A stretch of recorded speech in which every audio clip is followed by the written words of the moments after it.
Noelvi Marte. And Noelvi Marte is 6 foot tall, 216 pounds. He is 22 years old. He came out of the Dominican Republic.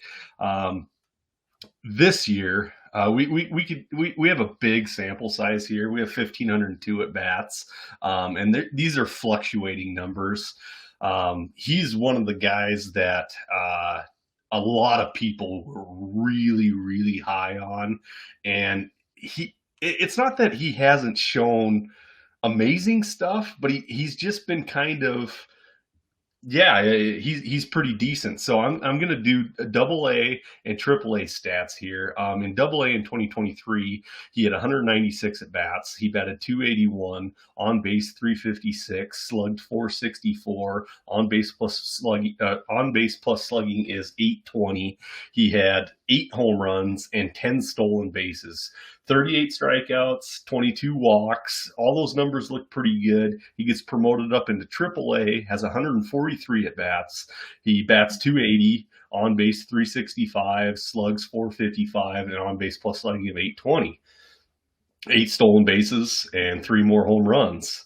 The strikes to walks still look really good. Is this just ho hum? Is this a blinder of we thought he was going to be so much better than his stats are showing right now, or should we be impressed? Should this be an impressive stat? Like, what do you guys got on this? I'm really lacking on this. I think it's boring. Man, I feel like I was with that mentality. I don't know what it is. There's something weird. There's this magic spell that's gone over Marte here. I think there's something to do with the Reds having so many shiny toys.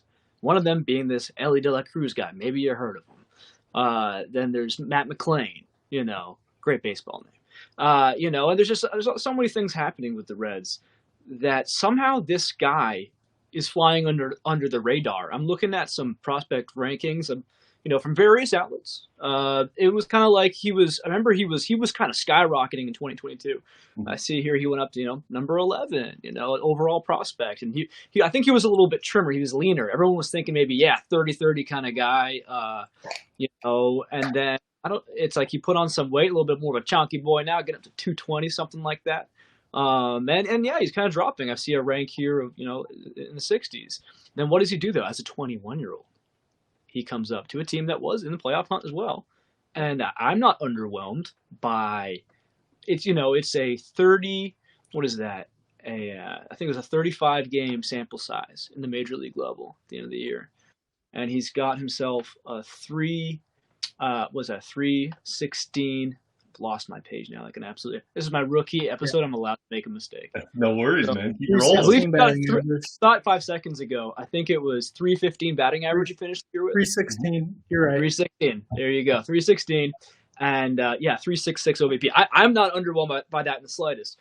114 at bats, 123 appearances. He's going to give you 3 home runs, 6 stolen bases. That was the big thing for me. I thought these stolen bases were going to dry up because he put on that muscle. It's not happening. He actually had more stolen bases than home runs. If that'll be a key factor for me. I mean, if he hits like that over a bigger sample size at the major league level, then it doesn't matter. But frankly, if the stolen bases are there, then no. Right now is a buy low time because what Brian you're saying, like I feel like that's in the air. I just did a dynasty startup. He went late. I feel like a year ago he's not going late. He's going in that first echelon. I don't know what it is. There's some weird spell over people right now, and I think Noelvi Marte is somehow, as a fresh 22-year-old, who's already in the big leagues and doing really well on an ascending team on an ascending roster. Somehow, that's a buy low. Yeah. It's interesting because on this podcast last year, Brian, last offseason, we talked about Noelvi Marte.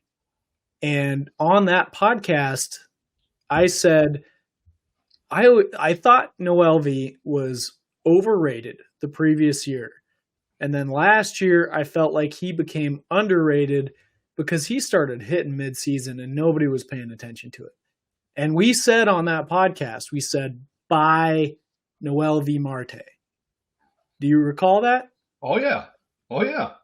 So I'm taking a counter stance to Doc on this one, only in that, and this is very league dependent, because if indeed he's being slept on like Doc has experienced, it's a different story.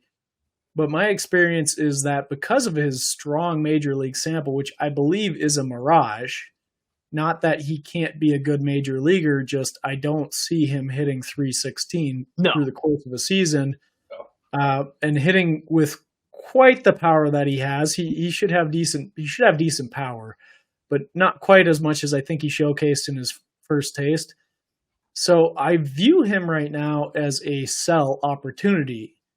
But again, it all comes down to the league, because if the league is not valuing him, if there's some kind of veil pulled over their eyes, then absolutely buy him up.